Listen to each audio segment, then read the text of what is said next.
오늘 출애굽 33장 12절부터 23절까지 말씀을 보면서 여호수아의 신앙, 여호수아의 기도, 여호수아의 인생을 보겠습니다. 우리가 보통 이 구약하면은 모세의 커다란 그 그림 앞에 여호수아는 굉장히 작은 존재로, 그리고 여호수아서에 나와 있는 한 사람의 지휘관으로만 그렇게 나타납니다. 근데 여호수아서에 기록되어 있던 여호수아가 되기 위해서는 출애굽의 여정이 여호수아에게 반드시 필요했습니다. 만약에 출애굽 기간 중간에 여호수아가 없었다면 여호수아서는 기록되지 못했을 겁니다. 오늘은 초점은 여호수아를 보겠습니다. 우리가 여호수아의 눈으로 출애굽을 한번 보겠습니다. 보통은 모세의 눈으로만 보는데 여호수아의 눈으로. 그래서 우리 다음 세대들이 이러한 여호수아의 체험과 여호수아의 신앙과 여호수아의 길을 모세처럼, 여호수아처럼 걷기를 바랍니다.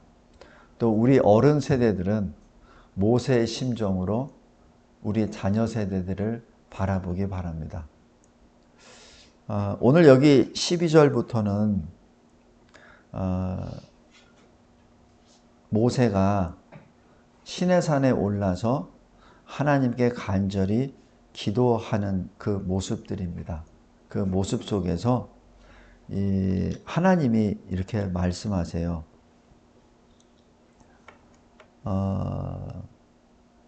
여호수아와 함께 나에게로 오라. 이게 그냥 하시는 말씀이 아닙니다. 왜 하나님께서는 여호수아를 데리고 오라고 하셨을까?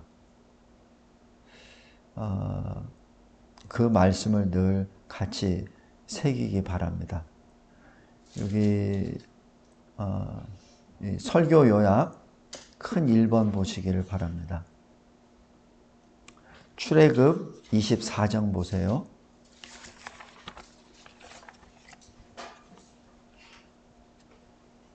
출애굽 24장 12절, 13절 쭉 보겠습니다. 여호와께서 모세에게 이르시되 너는 산에 올라 내게로 와서 거기 있으라. 내가 그들을 가르치도록 내가 율법과 계명을 친히 기록한 돌판을 내게 주리라. 13절 모세가 그의 부하 여호수아와 함께 일어나 모세가 하나님의 산으로 올라가며 이렇게 말합니다. 그래서 모세는 이 여호수아를 데리고 갑니다. 데리고 갈 때 14절에 장로들에게 이렇게 말을 합니다. 너희는 여기서 우리가 너희에게로 돌아오기까지 기다리라. 아론과 훌이 너희와 함께 하리니 무릇 일이 있는 자는 그들에게로 나아갈지니라. 이렇게 말합니다. 그래서 모세도 얼마가 걸릴지 모르잖아요. 하나님께 가서. 하나님이 그만할 때까지 하시니까 모세는 며칠인지 몰라요.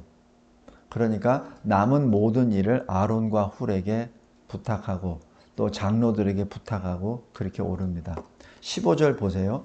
모세가 산에 오르매 구름이 산을 가리며 여호와의 영광이 시내산 위에 머무르고 구름이 엿새 동안 산을 가리더니, 그러니까 그때까지 시내산 꼭대기까지 못 가요. 모세가 6일 동안 시내산 아마 중턱까지 구름이 있는 데까지만 들어가고 거기 대기합니다.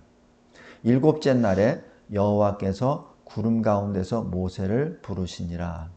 17절 산 위에 여호와의 영광이 이스라엘 자손의 눈에 맹렬한 불같이 보였고 모세는 구름 속으로 들어가서 산 위에 올랐으며 모세가 40일 40야를 산에 있으니라. 모세만 불렀잖아요. 그러니까 여호수아는 어디 있었겠습니까? 모세와 여호수아가 있었던 그 자리에 그대로 있죠. 보통 우리는 모세만 40일 금식 기도하고 주님께로 나아간 걸로 알고 있어요. 근데 여호수아도 마찬가지입니다. 여호수아는 아마 하나님의 임재의 지근거리에서 모세와 같이 거기 있다가 모세만 올라오라 하니까 모세만 올라가고 여호수아는 그 자리에서 그대로 있었던 거죠. 이 여호수아가 거기서 뭐 했겠습니까? 모세가 하나님으로부터 말씀을 율법을 받고 하나님한테 기도하고 하나님이 또 응답하시고 그럴 때 여호수아는 무엇을 했겠습니까? 여호수아는 그 자리에서 그대로 하나님과 모세가 교통하시는 그 모습을 들을 수도 있고 볼 수도 있고 또 만약에 그럴 수 없다면 여호수아는 거기서 무엇을 했겠습니까? 기도하고 있었죠. 그래서 여호수아가 그냥 여호수아가 된 게 아니에요. 여호수아는 모세와 같이 동행하고 그 동행하면서 늘 기도하며 모세가 내려올 때를 기다렸던 그 사실입니다. 그런데 여기서 이스라엘 백성들은 그 모습이 어떻게 됐죠? 맹렬한 불로 보았습니다. 그런데 여호수아의 눈에는 어떻게 되죠? 구름 속이었습니다. 그러니까 그 하나님의 임재 가운데 들어가면서 하나님의 영광이 구름으로 보였죠. 그러나 백성들은 멀리서 불로 보았습니다. 똑같은 하나님인데 성도 여러분, 저와 여러분도 똑같은 사람이잖아요. 똑같은 그리스도 안에 있는 죄인이잖아요. 근데 하나님의 말씀을 볼 때 어떤 경우에는 좀 애매모호하게도 보일 수 있는데 어떤 때는 그냥 확 마음에 들어와 버릴 때가 있습니다. 어떤 때는 눈이 활짝 띌 때가 있어요. 하나님 앞에 가까이 갈 때 주님과 더 친밀하게 됩니다. 근데 이스라엘 백성들이 이때 어떻게 했죠? 안 갈라 그래요. 우리가 뭐 죽을 일 생겼냐? 모세 당신이 먼저 가셔. 당신이 가서 다 받아서 당신이 말을 전해. 이렇게 얘기했잖아요. 그러니까 하나님의 백성들은 이미 하나님의 임재하심을 봤어요. 그 소리를 들었어요. 그런데도 불구하고 자기가 죽지 않기 위해서 모세를 등 떠밀이죠. 모세는 조용히 갑니다. 누구랑? 여호수아와. 그래서 모세는 하나님과 직접 대면을 하고 여호수아는 그 밑에서 기도하며 모세와 하나님이 교통한 것을 들었는지 안 들었는지 그건 모르겠어요. 그러나 그 40일 동안 여호수아는 기도하며 그 자리에 있었습니다. 두 번째, 여호수아는 어떤 사람이었죠? 우리 아말렉과의 싸움에서 직접 싸웠던 사람입니다. 출애굽 17장이죠. 아말렉과 싸우라고 모세가 하나님의 명을 전하죠. 그래서 싸웁니다. 근데 싸우기 전에 무엇이라고 하냐면은 출애굽 17장 한번 보세요.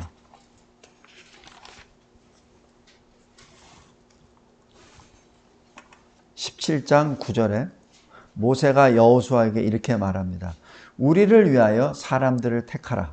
여기 사람들을 택하라는 얘기는 싸울 군인들을 택하라는 얘기입니다. 그냥 단순히 사람이 아니라 싸울 군인들. 나가서 아말렉과 싸우라. 이 사명을 명령하십니다. 내일 내가 하나님의 지팡이를 손에 잡고 산꼭대기에 서리라. 지금 모세가 여호수아가 할 일, 자기가 할 일에 대해서 지금 설명해요. 우리 보통 제가 어느 좀 집사님이 저한테 얘기하더라고요. 목사님은 편하잖아요. 주일날 하루만 일하면 되잖아요. 뭐 집사님인데. 우리는 6일을 일합니다. 그게 뒤에 깔렸어요. 그러니까 주일날 뭐 하라고 자꾸 체근대지 마세요. 그 얘기예요. 나도 피곤한 사람이니까. 그래서 한편으로는 이해도 가는데 한편으로는 조금 집사님이 왜 나를 보는데 내가 일주일에 하루만 교회 나와서 일한다고 그렇게 생각하지?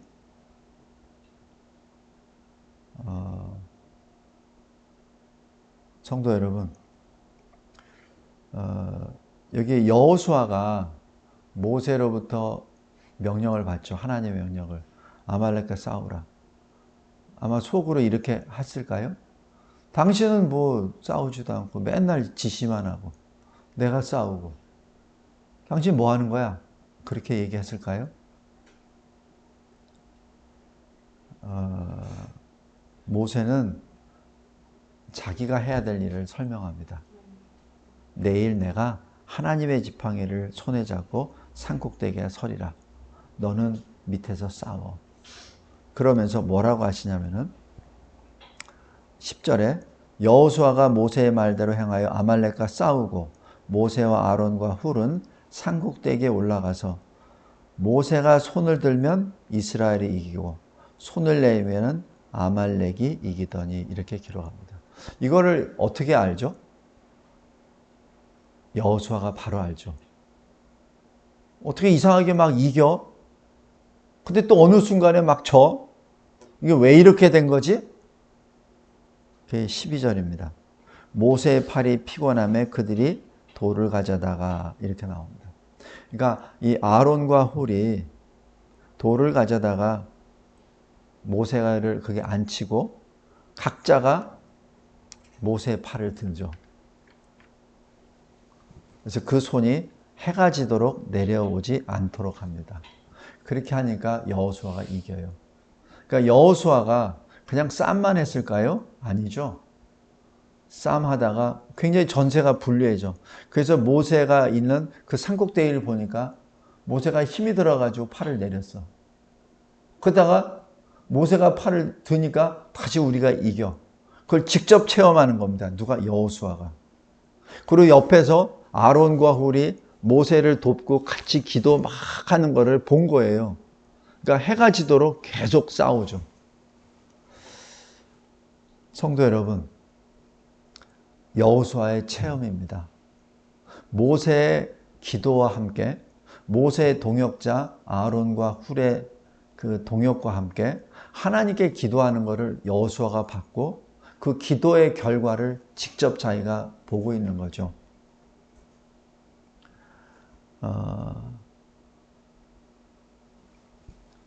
그러면서 16절에 보세요. 여호와께서 맹세하시기를 여호와가 아말렉과 더불어 대대로 싸우리라.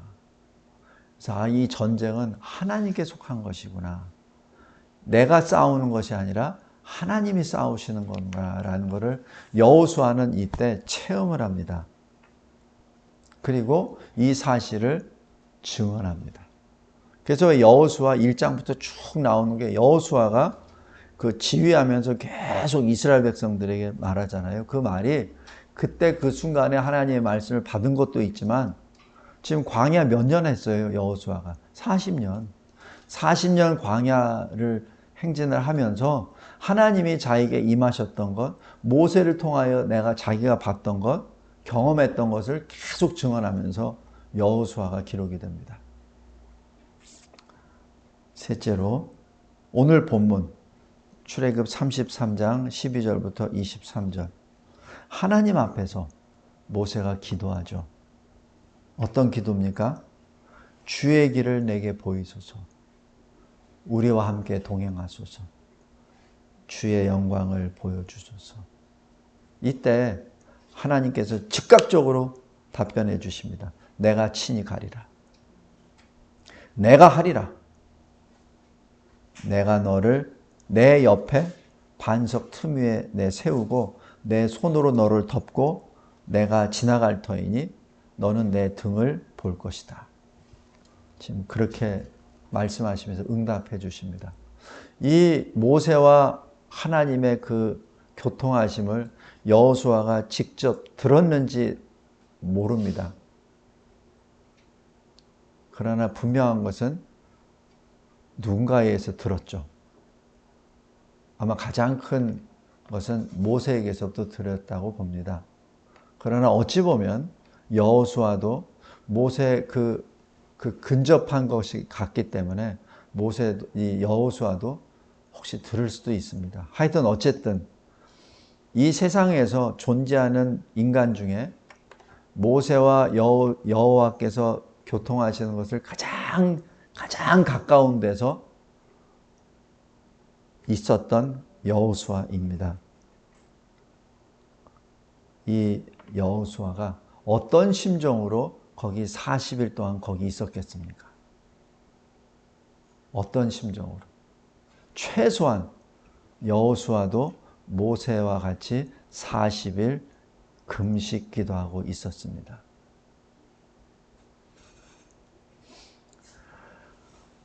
우리 신명기 31장 보세요. 신명기 마지막 이 모세가 이제 죽기 직전에 하나님의 명에 따라서 쭉 남은 것을 정리합니다. 정리할 때 가장 먼저 하는 것이 바로 여호수아였습니다. 여기 7절 보세요.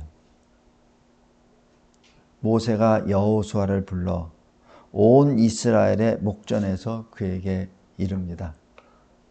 너는 강하고 담대하라. 너는 이 백성을 거느리고 여호와께서 그들의 조상에게 주리라고 맹세하신 땅에 들어가서 그들에게 그 땅을 차지하게 하라. 이게 뭐예요? 네가 차지하는 것이 아니라 네가 들어가서 그 이스라엘 백성들, 그 백성들이 다 차지하게끔 네가 이끌어라는 얘기죠. 8절에 그리하면 여호와 그가 너 앞에서 가시며 너와 함께 하사 너를 떠나지 아니하시며 버리지 아니하시리라. 너는 두려워하지 말라, 놀라지 말라. 그렇게 말씀합니다. 성도 여러분, 이 사람이 여호수아입니다.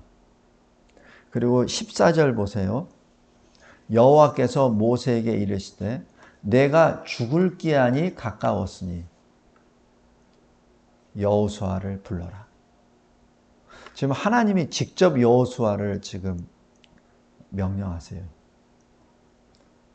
우리가 모세라고 생각해 보세요.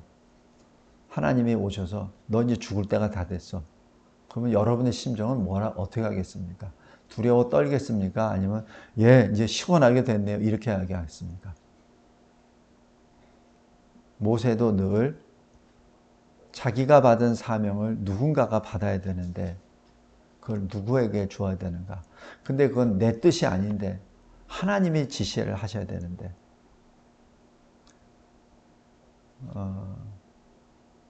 성도 여러분, 우리 사무엘을 잘 보세요.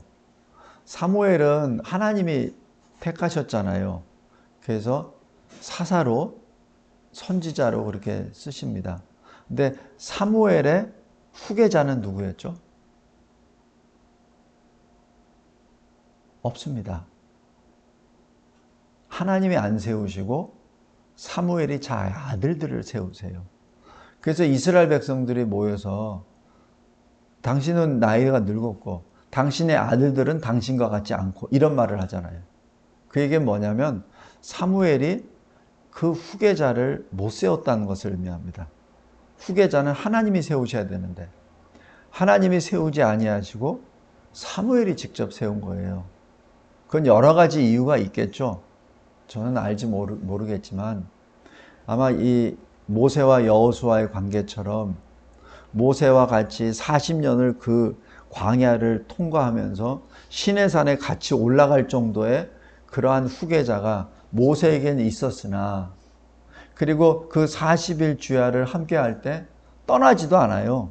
무섭다고 피하지도 아니하고 그대로 머뭅니다. 누가? 여호수아가.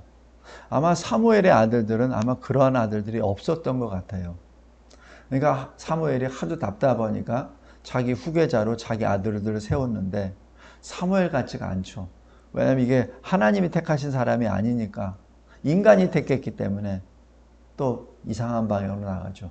그러니까 이스라엘 백성들이 당신의 아들은 당신과 같지 않고 우리에게 다른 나라처럼 민족처럼 왕을 세워주세요. 그런 얘기를 하죠.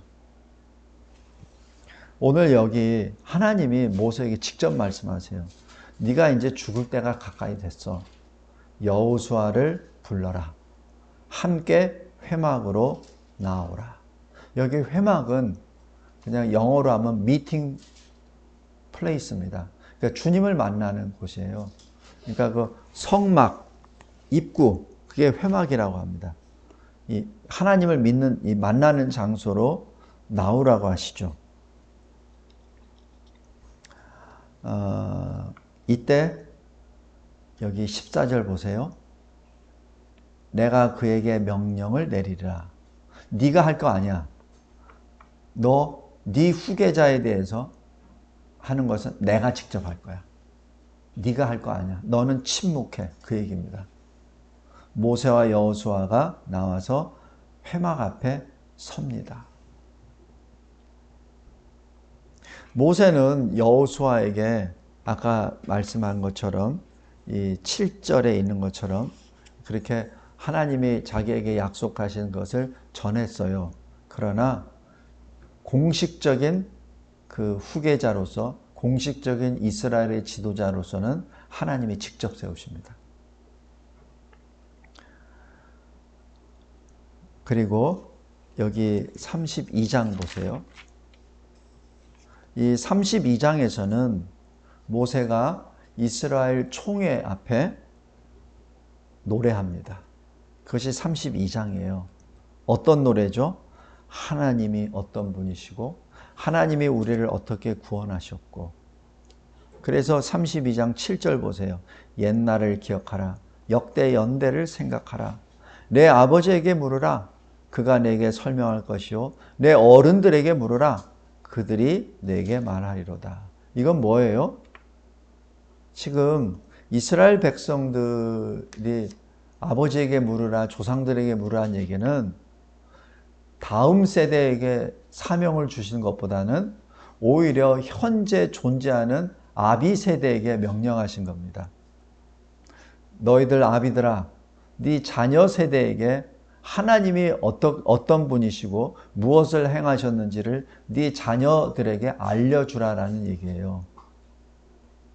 그리고 자녀들은 아비로부터 하나님을 들으란 얘기죠. 그것이 여기 32장입니다. 이 32장을 다른 말로 모세의 노래라고 고백합니다. 이것이 모세의 새 노래죠. 출애굽 15장에 홍해를 건너고 난 다음에 불렀었던 그 모세의 새 노래를 이제 40년이 지나서 모세가 또 노래를 부르게 됩니다. 여기 33장 보세요. 33장에서는 모세가 이제 죽기 직전에 이스라엘 자손들에게 장차 일어날 일에 대해서 축복 기도를 하게 됩니다. 근데 여기 이 33장에 나와 있는 모세의 모습을 보면 마치 창세기 49장에 야곱이 이스라엘이 12 아들들에게 축복의 기도를 하신 그 내용과 어쩌면 이렇게 유사합니다.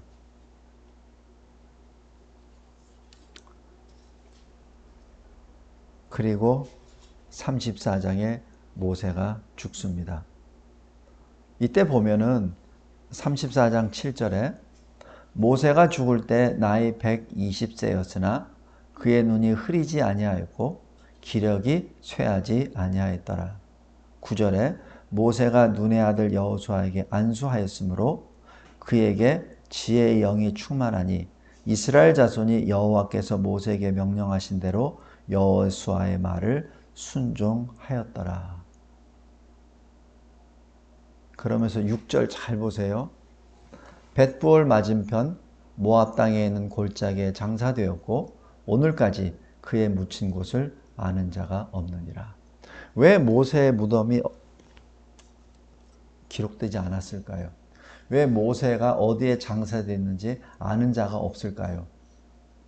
그건 이스라엘을 위한 하나님의 조치입니다. 모세를 우상화시켜 버릴까 봐. 그래서 모세가 어디에 묻혀 있는지도 하나님께서는 가려버리십니다. 너는 모세를 또 우상으로 만들지 마. 모세는 내 종이었어. 이제 너희는 모세 후계자 여호수아를 따라라.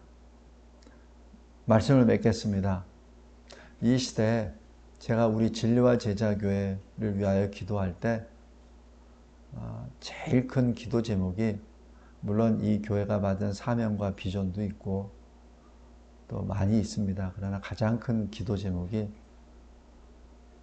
저의 후임자입니다.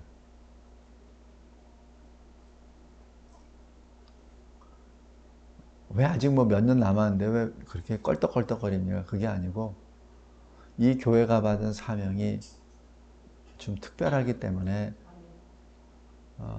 저와 같이 동행하는 자가 이 교회를 이끌어 가기를 간절히 기도합니다. 그리고 그와 함께 기도하는 것이 바로 우리 성도들을 위한 기도입니다.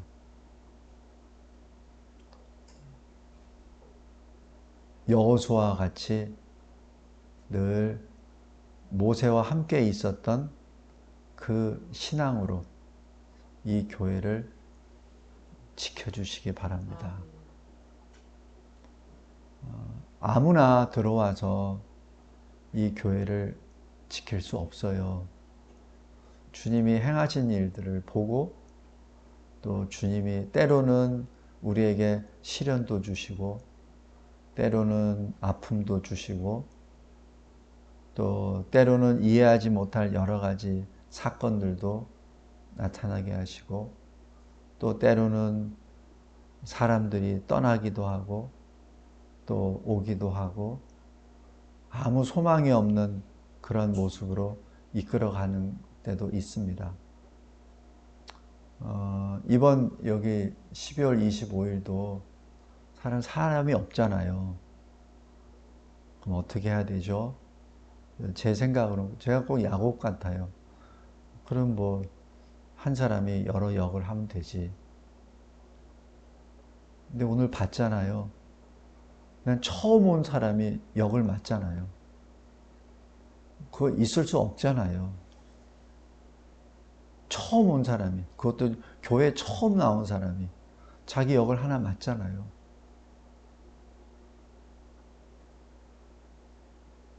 성도 여러분, 하나님이 일하세요.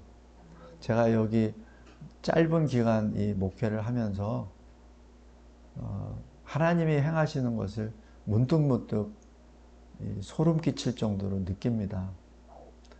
하나님 이제 여기까지인가요? 이제 하나님 말씀하세요. 여기까지라면은 아멘 하면서 그만둘게요. 근데 그럴 때마다 하나님이 이렇게 붙여주세요. 그 증인이 바로 여러분들입니다. 이 교회가 생긴 이래로 처음부터 있었던 분들 아무도 없어요. 다 떠났잖아요. 그 떠날 때 하나님이 보내신 분들이 여러분들입니다. 그렇다고 제가 여러분들을 의지하는 것은 아니에요. 여러분들 언제든지 떠나시려면 떠나십시오. 거기에 대해서 막지 않습니다. 저는 떠나겠다고 하는 사람을 붙잡고 싶은 생각은 없어요. 우리 교회만 뭐 교회인가요? 다른 데 교회 많잖아요. 붙잡고 싶진 않습니다. 그러나 제가 요 십수년 하면서 그럴 때마다 하나님이 행하시더라고요. 그래서 그냥 처음에는 감사합니다라고 했다가 나중에는 이번에도 더 하라는 말씀인가요? 그걸로 바뀌었어요. 우리 하나님께서 세우신 일 진리와 제자교회, 김진성 목사 개인의 교회가 아닙니다. 이 교회는 예수 그리스도의 교회입니다. 하나님이 때에 따라서 붙여주시기도 하고 흩으시기도 하고 또 어떤 때는 형통하게도 하셨다가 어떤 때는 참 어렵게도 인도하세요. 근데 그게 하나님의 절대 주권이긴 하지만 그 원인은 바로 저에게 있어요. 그건 분명한 사실입니다. 제가 믿음이 연약함으로 성도들이 흩어지고 제가 믿음이 연약하고 하나님께 온전히 붙어있지 못하기 때문에 교회가 어려움을 당하는 건 현실입니다. 그러나 그 와중에서도 하나님이 붙잡아서 계속해서 지금까지 이끌어 주셨습니다. 지난번 코로나 이후로 한국의 10,000개 교회가 사라졌잖아요. 그 이후에 계속해서 없어지고 있습니다. 우리 교회도 그 중에 하나가 되었다가 지금까지 지금 존재하고 있습니다. 오늘 이 여호수아의 길, 그냥 단순히 이 성경에 기록되어 있는 한 사람의 믿음의 선진이라고만 보지 마시고 여호수아가 바로 나구나, 모세가 바로 나구나 라는 생각을 하시기 바랍니다. 절대로 모세를 등 떠밀어서 당신이 혼자 가세요. 우리가 뭐 죽일 일이 있습니까? 당신이 하나님 만나고 나에게 오세요 라고 했었던 당시 이스라엘 백성은 되지 말기 바랍니다. 여러분이 모세요, 여러분이 여호수아입니다. 특별히 우리 다음 세대 청년들을 위하여 제가 간곡히 부탁합니다. 여호수아가 되시기 바랍니다. 부모님이 지켰던 그 장소, 부모님이 지켰던 바로 그 시내산 그곳에서 하나님을 만나고 하나님께 기도하고 하나님으로부터 응답받았던 그 장소에 늘 같이 있었던 여호수아가 되시기 바랍니다. 함께 전쟁터에 나갔을 때 나이 든 그 부모들이 싸울 수가 없었기 때문에 직접적으로 산에 올라가서 두 팔을 벌리고 하나님께 기도했던 그 모습이, 그 기도 때문에 내가 전쟁에 이겼고 내가 지금까지 그리스도인으로 살 수 있었다는 그 교훈을 잊지 말기 바랍니다. 그랬을 때 우리 다음 세대들에게 주님이 예비하신 약속의 땅이 펼쳐지리라 봅니다. 우리 모세와 여호수아의 그 관계가 우리와 우리 다음 세대의 관계가 되기를 간절히 기도합니다. 하나님 감사하고 감사합니다. 여호수아, 모세 앞에서는 작은 자로 보이나 그러나 모세가 될 수 있었고 모세가 자기 무덤을 나타내지 아니하고 하나님께로 돌아갈 수 있었던 것은 여호수아가 있었기 때문임을 말씀을 통하여 깨닫게 해주심에 진심으로 감사합니다. 여호수아가 있었기에 신명기 33장 29절에 이스라엘이여 너는 행복한 사람이로다 라는 그 선포를 할 수 있었던 것처럼 주님, 우리에게 다음 세대가 있고 우리 다음 세대들이 우리의 부모 세대가 있었기에 우리는 행복한 사람이로다 라고 고백하는, 서로에게 위로가 되고 서로에게 기쁨과 감사가 되는 모세와 여호수아의 관계가 이 교회에 임하게 하옵소서. 예수 그리스도의 이름으로 기도드리옵나이다. 아멘.